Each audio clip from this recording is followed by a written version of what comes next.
Hello, नमस्ते, good morning students. आज हम मास्लो का अधिक्रमिक आवश्यकता का pyramid, Maslow's diagram of the hierarchy of needs का अध्ययन करेंगे।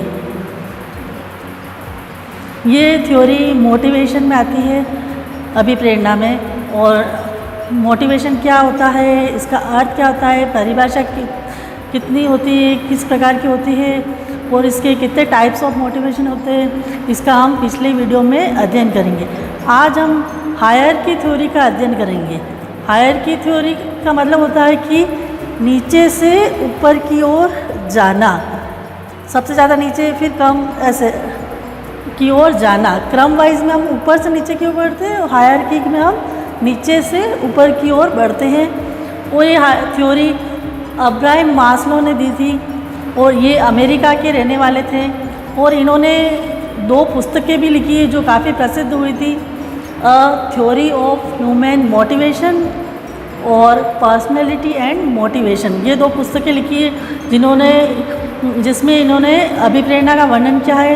ये इन दोनों पुस्तकों का आपको किसी भी कंपटीशन एग्ज़ाम में भी पूछ सकते हैं, तो आप इन दोनों पुस्तकों का नाम भी ध्यान में रखना कि कौन सी 2 पुस्तकों में मास्लो ने मोटिवेशन के बारे में बताया है। अब हम इसकी हायरार्की थ्योरी का अध्ययन करेंगे। इसको इन्होंने एक ट्रायंगल में बताया है। सबसे फर्स्ट बताया है शारीरिक आवश्यकता, फिजियोलॉजिकल नीड्स। दूसरी है सुरक्षा की आवश्यकता, सेफ्टी नीड्स। तीसरी है अपनत्व एवं प्यार की आवश्यकता, लव एंड बिलोंगिंगनेस। फोर्थ है सम्मान की आवश्यकता, स्टीम नीड्स। 5वीं है आत्मवास्तविकीकरण, सेल्फ एक्चुअलाइजेशन। नेक्स्ट 6th है ज्ञान और समझ, नॉलेज एंड अंडरस्टैंडिंग। और 7th लास्ट है एस्थेटिक नीड्स। तो हम इसमें 7 के बारे में अध्ययन करेंगे। बाकी आप इसमें मेनली मास्लो ने 5 ही बताई है। आप इसको हायरार्की थ्योरी को 5 पॉइंट तक भी बता सकते हैं, लेकिन किसी किसी बुक में 7 तक बताया, तो मैंने आपको ये 2 पॉइंट और एक्स्ट्रा भी लिए हैं। तो चलिए हम अब इसका विस्तार से अध्ययन करते हैं। सबसे पहले बताई थी मास्लो ने शारीरिक आवश्यकता, फिजियोलॉजिकल नीड्स। मास्लो ने कहा है कि सबसे पहले व्यक्ति अपनी शारीरिक आवश्यकताओं की पूर्ति करने के लिए अभिप्रेरित होता है, क्योंकि भूखे पेट भजन न गोपाला। मनुष्य को सबसे पहले आवश्यकता होती है अपनी भूख, प्यास, काम आदि जो भावना है उनको शांत करना। शारीरिक आवश्यकता बगैर पूरा किए वो आगे नहीं बढ़ सकता है। तो इसको पूरा करने के लिए वो रोजगार की तलाश में आगे बढ़ता है, बिजनेस की तलाश में, नौकरी की तलाश में। हर व्यक्ति अपनी योग्यता के अनुसार आगे बढ़ता है, क्योंकि हम आगे पूर्व की वीडियो में अध्ययन कर चुके हैं कि वुडवर्थ ने कहा था एबिलिटी प्लस अभिप्रेरणा। मतलब जो व्यक्ति में योग्यता होगी वो उस अनुसार अपनी इस प्रथम आवश्यकताओं की पूर्ति के लिए वह कार्य करेगा। कोई बिजनेस करेगा, कोई नौकरी करेगा, कोई मजदूरी करेगा, कोई फल फ्रूट बेचेगा, छोटे से छोटे काम करेगा। जिसमें जिस प्रकार की बुद्धि है, जिस प्रकार की रुचि है, वो उस प्रकार इस आवश्यकताओं की पूर्ति करेगा। तो सबसे पहले मास्लो ने कहा है कि वो अपने शारीरिक आवश्यकताओं की पूर्ति के लिए अभिप्रेरित होगा। इसके लिए वो कुछ न कुछ कार्य की तलाश करेगा और उसे पूरा करने की कोशिश करेगा।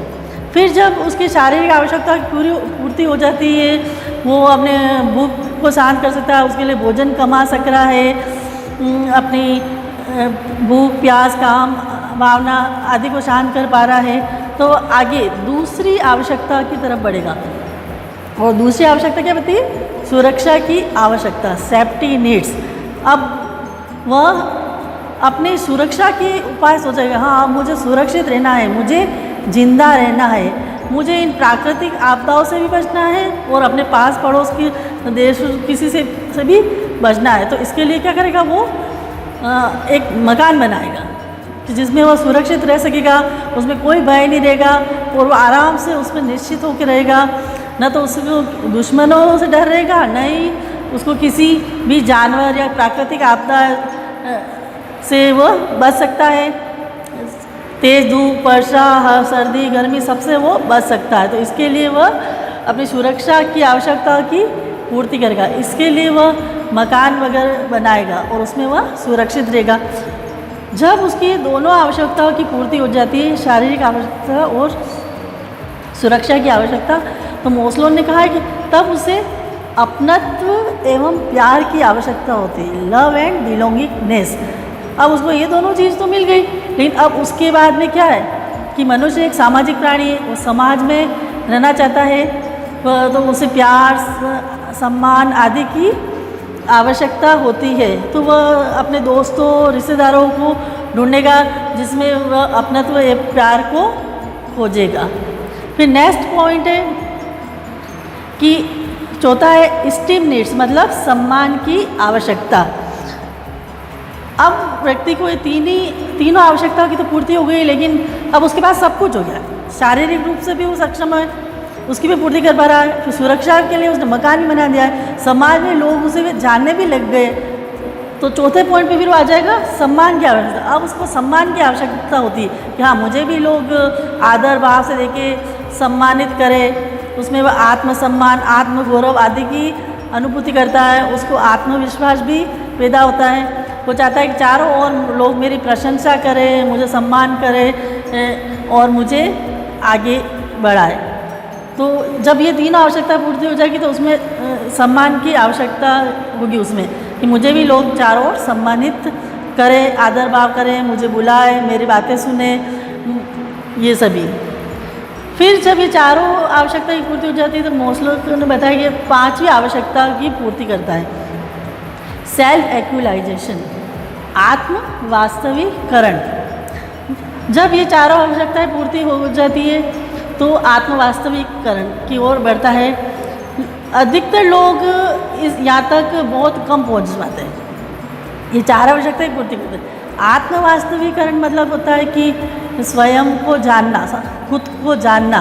अब व्यक्ति में सारी चीज़ें हो गई है तो अब वो आत्म वास्तविकरण की ओर बढ़ेगी। लोग मुझे जाने, मैं क्या हूँ, मुझे पहचाने, लोग मेरी शक्तियों को पहचाने, मेरे में क्या योग्यता है, क्या गुण है, वो दुनिया को दिखे। तो अपने आप को अभिव्यक्त करना चाहता है समाज में कि अब मेरी पहचान बढ़े, लोग मेरे श्रेष्ठतम गुणों को जाने।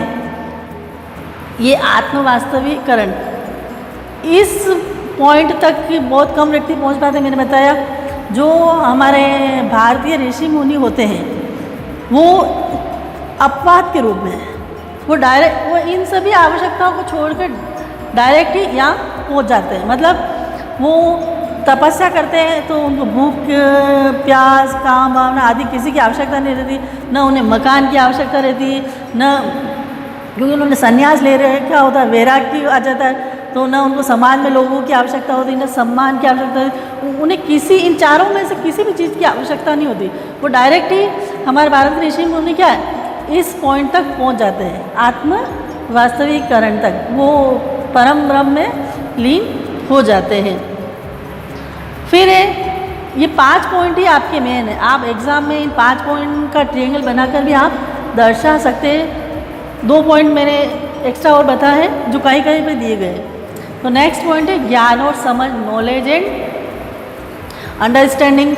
जब व्यक्ति इतना कुछ कर लेता है तो वह फिर संसार को, इस दुनिया को समझने का प्रयास करता है कि संसार क्या है, ब्रह्मांड क्या है, जीवन क्या है, मृत्यु क्या है, आना जाना क्या है। वो दर्शन की ओर वो बढ़ जाता है, वो सार्वभौमिक सत्य की ओर बढ़ जाता है, यूनिवर्सल ट्रूथ कि ये संसार क्या है, जीवन क्या है, मृत्यु क्या है, इन सभी के बारे में वह खोजबीन करता है। वो अमूर्त चिंतन की ओर बढ़ता है। अमूर्त चिंतन मतलब जो चीज़ें नहीं दिखाई देती उसके बारे में भी वो सोचता रहता है, गहन अध्ययन करता है। फिर जब इसकी पूर्ति हो जाती, लास्ट में व्यक्ति को होती एस्थेटिक नीड्स। यहाँ पे एस्थेटिक नीड्स मतलब हर देश, हर युग, हर काल में कुछ महान व्यक्तियों की पैदा होते हैं, जैसे महात्मा गांधी, भगवान राम है, महावीर स्वामी है, गौतम बुद्ध है आदि। हर युग में कोई ना कोई व्यक्ति पैदा होते हैं, महान व्यक्ति। तो उनके जीवन और आदर्शों को अपने जीवन में अपनाना, उनके पीछे के सौंदर्य को देखना और उसे अपने जीवन में उतारना, फिर उसमें एक सृजनात्मकता लाना, ये सौंदर्य आवश्यकताएं होती है। तो मास्लो की पिरामिड में इन सातों आवश्यकताओं का वर्णन किया गया है। आप इसे विस्तार से पढ़िए, ये बहुत ही इम्पोर्टेंट है। धन्यवाद। Thank you.